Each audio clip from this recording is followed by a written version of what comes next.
Okay guys, so we're gonna go over a couple things here for the judges. The first being how to count. So we want all our judges counting out loud. So Jarrett's gonna count Pat's front squats for us. 11, 12, 13, 14, 15. Okay, notice how Jarrett raised his hand on reps 13, 14, and 15. Those were the last 3 reps in that front squat sequence of the individual WOD. So we always want the judge's hand to go up on the last 3 reps of whatever sequence you're on in that particular workout.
Okay guys, so we are going to go over what we expect from the judges on judging squats. This is probably one of the toughest movements to judge. So our standard here for the end of summer throwdown will be for them to squat down. So go ahead and squat down, Pat. And as long as the top part of his thigh is angled downwards, so go a little bit lower, then that's a rep. If it is at parallel, so take it up just a little bit, that's a no rep. So as long as you see the top of the thigh angle downwards, we're gonna go ahead and count that as a rep. So go ahead and angle down again. So that's a rep versus a no rep. All right guys, we're here at CrossFit Covington for the standards video. We're talking about the individual workout number 1, also team workout number 1, the primary movement being the squat. We're gonna start with the back squat. We're gonna demonstrate a good rep for you. So again, the back squat will start from the ground. You have to get it on your back, whatever way you can. And again, we're looking for full depth on the squat, crease of the hip below the knee, and then full extension at the top. That is a good rep. So some of the bad reps typically just get a missed range of motion, whether it's not getting deep enough, so that's a no rep, or not extending the hip fully at the top. So that muted hip at the top will be a no rep. I need to see those hips come all the way through. So same thing goes with the front squat. So on the front squat, you can start with the first rep with a squat clean, and that'll be a good rep as long as you get nice and low and extend the hips at the top. We're giving you a couple different options with the hand placement too. If you have flexibility issues in the wrist, you can cross the hands. Those are still going to be good reps. And the last squat is the overhead squat. Again, a couple different options how you can start.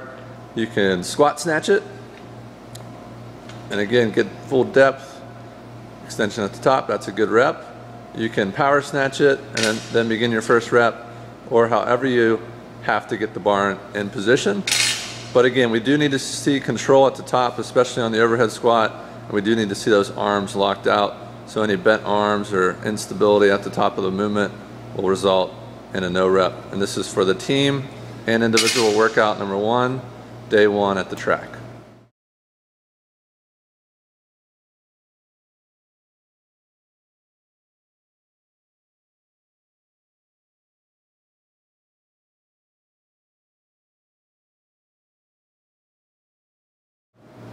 Alright guys, we're here at CrossFit Covington talking about individual workout number 2, day 1 at the track. It's going to be a chipper. It's going to start with 40 box jumps. Our box setup is going to be a little bit different. We're going to have 2 boxes touching at the corner. For the men it's 24, for the ladies it's 20. And again, on the 40 reps, you're going to basically jump over the first box and then right into the second box. You can do that any way possible. You can do it straight on, you can do it lateral, but you are not jumping over the same box twice in a row. You have to jump over both of them in one pass. So again, on the box jump, we're not requiring you to touch the box. We're not requiring you to jump and extend the hips on the box. It's pretty much just an over the box jump as fast as you can through this sequence. So however you deem necessary to get through there, whether it's lateral, straight on, is up to you. We're just counting 40 reps. Every jump is 1 rep, so every pass would be 2 on the ground. You're going to get it to the shoulder position however you deem necessary. You can squat it, power it, pick it up, however you got to do it. But again, whenever you squat, we need to see the crease of the hip below the knee, and then full extension at the top, and then all the way back down and back up for good reps. So on the way down, the bell does have to come in contact with the shoulder, so we can't just kind of hang it up there in kind of a muted arm position. We need it to come down and touch the shoulder in between each rep. So that would be a no rep if you don't touch the shoulder. Also, no reps would include not getting full depth on the squat and not extending the arm at the top along with the hip and showing control. Talking about workout number 2, individual. Movement number 2, day 1, it's the clean and jerk. It will start from the ground. You can power clean. You can hang clean it. You can squat clean it. However you get it to your shoulder, once you get it to the shoulder, we're giving you about 3 different options: a push jerk, a split jerk. Make sure you bring your feet back underneath your hips before you lower the bar, and a push press. And if you want to, you can even strict press it. And that's workout number 2, movement number 2. Movement number 4 is the double under. Pretty self-explanatory, guys. For the double under, 2 revolutions for every 1 jump.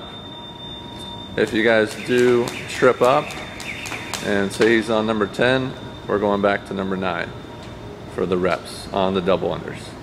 Final movement of the chipper workout for the team and the individuals will be a plate lunge. So the plate starts on the ground, pick it up, put it overhead. You can have your arms locked out or slightly bent. Just do not touch the head. Any contact with the head will result in repeating the rep. The knee needs to come in contact with the ground every rep, and hips need to extend at the top. Every single rep, we will only count the lunge steps. So if you stutter step or anything like that in between your reps, that's going to be a no rep and you will be called back.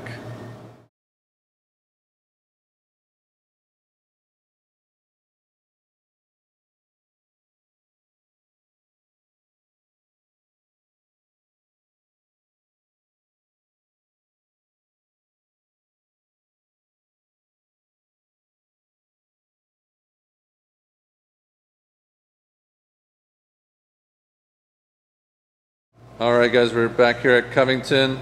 We're going over the workout number 1 of day 2 is a 5 minutes. In 5 minutes you get to a 2 rep max thruster. So for good reps on the thruster, bar will obviously start from the ground. You can squat clean into the thruster. Again, crease of the hip below the knee, full extension at the top. You can power clean and then front squat into the thruster. You can also hang clean it or hang squat clean it. And again, it is a 2 rep max, so you can obviously do consecutive reps, or if you choose to, you can do 1 rep, rest the bar in the front rack position, and then do the 2nd rep. You can absolutely do 1 rep. If you fail your 2nd attempt, as long as you don't drop the bar, you can re-establish. You would have to re-squat it and press it again. And it's 1 fluid motion, so it cannot be a jerk underneath the bar. That would be a bad rep.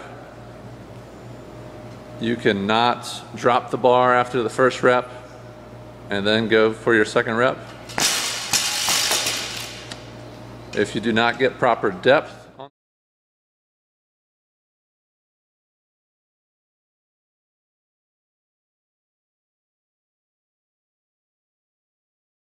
so workout 2, immediately following the thruster max, we're going to a toes to bar movement.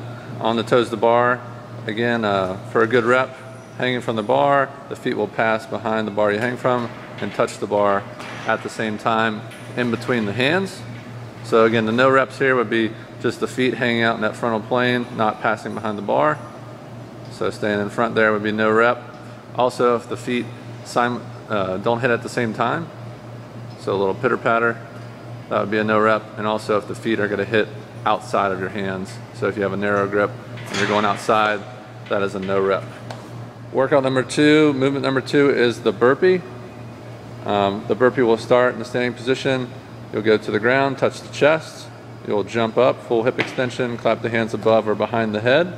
Any bad reps would be not touching the chest fully to the ground. So that's a no rep. And then not extending the hips fully at the top. Those are all no reps. So full hip extension at the top, chest to the ground on the burpee.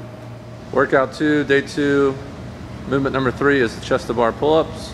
So good reps. Jarrett's going to hit his chest anywhere below the clavicle, full extension at the top, chest to the bar, clear contact. You can butterfly, you can traditional kip, however you get it done, as long as the chest touches the bar, full extension at the bottom. So again, on the no reps, just missing range of motion, whether it's not touching the chest to the bar or not extending the arms in the bottom.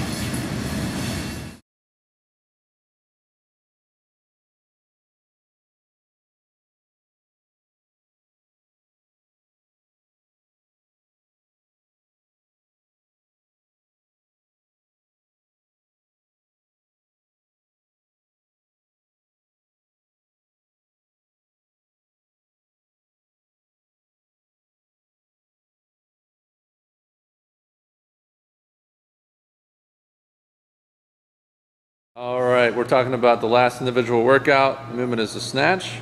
A couple different ways you can make this happen. You can power snatch it.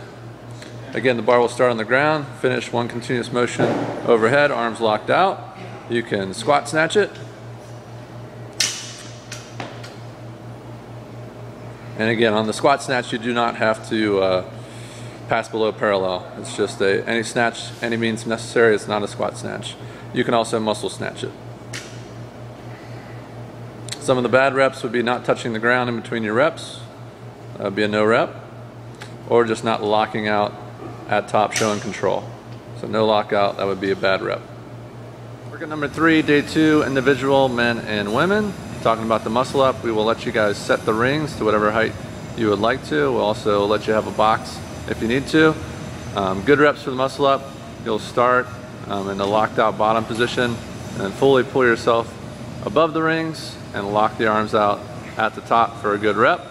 So some of the bad reps would be not locking out the arms in the bottom or locking out the arms in the top. And you will also not be allowed to jump yourself into the rings and above the rings. So that would be a no rep as well. So we're here talking about the standard for the one-legged squat or the pistol squat. So talking about these standards, we want to see a hip crease below parallel. Standing up, showing full control at the top. Obviously Emily just held the foot there. The other options include not holding on the foot, coming back to full extension, as long as we are holding in front so she can hold the side of the foot, going down, holding the shoelace, going down. Any of those options are allowed. We just don't want to see the leg behind holding back. That's not really possible, but holding back and coming back to full extension, that's not going to be allowed. Some no reps would include obviously not passing below the line of parallel, all right, or not showing control at the top and kind of falling over. Okay, so as long as we show full control at the top, if she hops around, as long as we show full control and comes down, it will be a good rep.